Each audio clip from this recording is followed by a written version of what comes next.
না তুমি আবার এটা বলো না। আচ্ছা ঠিক আছে, বলো বলো কোনটা।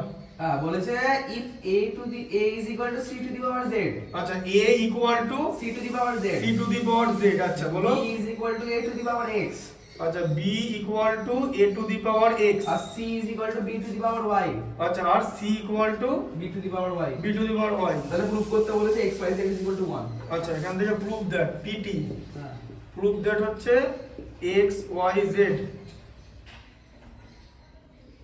Proof that x y z equal two 1, তাই বলেছো তো?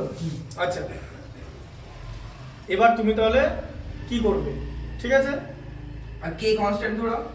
হ্যাঁ না, কে কেন কনস্ট্যান্ট করবো? এখানে এই ম্যাথস কে ধরা যাবে না তো, তোমাকে এখানে a এর জায়গায় b, b এর জায়গায় c এরকম বসাতে হবে, ঠিক আছে?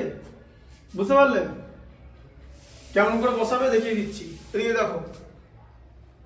মানে 1 is equal to c। আচ্ছা দেখো ভালো করে দেখো, ভালো করে দেখো, এদিকে দেখো। দেখো তুমি লিখলে যে এ দেখো ভালো করে বোঝো, b equal to a to the power x আছে তো, হ্যাঁ? আচ্ছা a ইকুয়াল টু কত, c to the power z, তো তাহলে c to the power z whole to the power x লেখা যায়, তাই তো? বোঝা গেল? equal to b is equal to a to the power x। হ্যাঁ যেটা ছিল দেওয়া, হ্যাঁ তুমি তো তাই বললে। ঠিক আছে, আর কিন্তু আমাকে a to the power x is equal to c to the power z, a to the power x, ঠিক আছে। হ্যাঁ a equal two c to the power z, তো a to the power x, ঠিক আছে, ঠিক আছে, ঠিক আছে। হ্যাঁ আচ্ছা তাহলে কত হলো, c to the power xz, হ্যাঁ তাই তো? হলো তো? আচ্ছা তাহলে এখানে b equal two c to the power xz হলো তো? আচ্ছা আবার দেখো b ইকুয়াল টু c এর ভ্যালু কত, b to the power y, তো c এর জায়গায় b লিখবো to the power y whole to the power x z। হ্যাঁ b to the power y whole to the power xz, তাই তো? b to the power x আচ্ছা z, আরে x y তাহলে- z লিখে দাদা, x y z লিখে দিলে। আচ্ছা হ্যাঁ ঠিক আছে, b to the power x z xz হবে, b to the power xz। আচ্ছা ওটা তাড়াতাড়ি লিখে দিচ্ছি অ্যাকচুয়ালি, b একদম। Equal to b to the power x y z। ঠিক আছে, এই যে b টু দি পাওয়ার 1 মানে b, xyz ইকুয়াল টু 1, কারণ বেস বেস মিলে গেল। কি ডিফিকাল্ট ছিল? বাহ, আমি কে ধরে বেশি পাকাই মারতে গেলাম। কে তোমাকে ইকুয়াল বলেছে যে কে ধরবে? এই তিনটে ইকুয়াল হলে তো কে ধরতে? তোমাকে কি ইকুয়াল বলেছে এগুলো? এগুলো তো আলাদা আলাদা জিনিস। একটা অঙ্ক আছে, একটা অঙ্ক আছে। এটা বুঝতে পেরেছো তো? হ্যাঁ এবার এগুলো যদি পরীক্ষার সময় মাথা দিয়ে বার করতে না পারো তাহলে কিছু করার নেই। পাগলামি করে কে ধরতে গেলাম। হ্যাঁ বলো কি আছে বলো। বলেছে যে if 2 to the power x is equal to 3 to the power y is equal to 12 to the power z, হ্যাঁ 2 to the power x 3 to the equal power to y, y equal to 12 to the power z, 12 to the power z, ঠিক আছে, 12 to the power z। হ্যাঁ আর তাহলে বলছে x is equal to 2yz by y minus z, x is equal to 2yz 2yz by by, y minus z proof করতে হবে।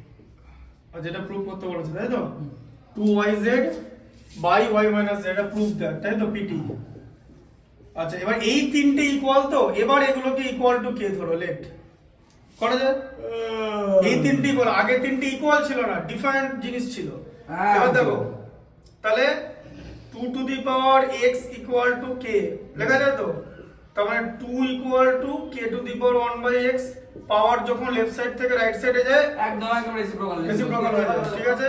আচ্ছা 3 to the power y equal to k, আচ্ছা তাহলে 3 equal to কত হবে, k to the power 1 by y, তাই তো? আবার 12 to the power z equal to k, আচ্ছা এবার 12 ইকুয়াল টু কত, k to the power 1 by z। এখন প্রশ্ন হচ্ছে 12 কথার মানে কি?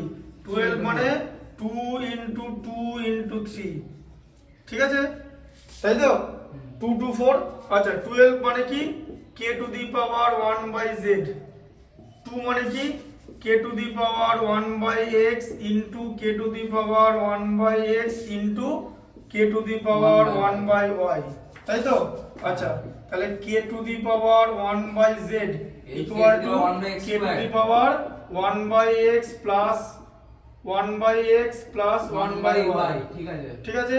আচ্ছা তার মানে হচ্ছে এবারে k to the power 1 K by K z কে কেটে গেল, তাহলে 1/z equal to 1 by 2/x plus 1/y তো, হ্যাঁ হ্যাঁ হ্যাঁ ঠিক আছে। হ্যাঁ। আচ্ছা এবারে 1/z ইকুয়াল টু xy নিয়ে নিলাম, ঠিক আছে। xy 2y plus x আচ্ছা হ্যাঁ xy 2y plus x ঠিক আছে। এবার এটা বোঝো, ব্যাপারটা ভালো করে বোঝো। এখানে বলেছে x ইকুয়াল টু প্রুফ করতে দিয়েছে তো, আচ্ছা, x তাই টা x টাকে, আলাদা। তাহলে এটাকে আমরা কি করব, এটাকে x আমরা টা বুদ্ধি করে তাহলে দেখো 2/x প্লাস 1/y নিলাম হ্যাঁ ইকুয়াল টু 1/z, উল্টো করে নিলাম, ঠিক আছে। ঠিক আরে দে দে x টা দিকে গেল y টা দিকে চলে যাও দিয়ে 2/x ইকুয়াল টু কি করলাম, 1/z মাইনাস 1/y করলাম, হ্যাঁ ঠিক আছে। হ্যাঁ। আচ্ছা এবার দেখো, এবার এখানে দেখো, তাহলে 2/x ইকুয়াল টু yz, তাই তো, yz কে z দিয়ে ডিভাইড করলে y আর y দিয়ে ডিভাইড করলে z, এরকম হচ্ছে তো।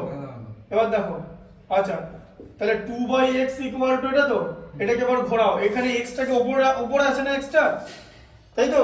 তাহলে ওটা রেসিপ্রোকাল হয়ে যাবে হ্যাঁ তাহলে x/2 ইকুয়াল টু কি yz by y minus z তো, ক্রস মাল্টিপ্লাই করব ক্রস মাল্টিপ্লাই করলে 2 টা উপরে দিয়ে দাও তো, মিলে গেল তো। এই যে x equal to 2yz by y minus z, তাই না। এই যে 2 টা উপরে ঢুকিয়ে দিলাম, ঠিক আছে ঠিক আছে বুঝেছি বুঝলে। হ্যাঁ। এবারে শোনো, এই টোটাল জিনিসটা এইখান থেকে বুঝে বুঝে করতে হবে, যে কি প্রুফ করতে দিয়েছে সেই অনুযায়ী আমি এদিক ওদিক ডান দিক বাঁ দিক সরাবো। এখানটা না তোমাকে মাথাটা খাটিয়ে করতে হবে। এখানে যদি তোমার মাথা যদি না খাটে, তুমি যদি ভাবো যে মেমোরি ইউজ করবে, এই ধরনের যে কত কম্বিনেশন তৈরি করা যায় তুমি জানোই না, মানে যতগুলো ইলেকট্রন প্রোটন আছে তার থেকে বেশি কম্বিনেশন তৈরি করা যায়। সুতরাং অঙ্কটা না বুদ্ধি দিয়ে করতে হবে। ওই মাসেল মেমোরি ইউজ করবে, মুখস্থ করবে, যেটা এরকম করে হবে, এরকম করে হবে, কোনোদিন মনে থাকবে না, বুঝতে পারলে, যদি না বেসিকটা বুঝতে পারো।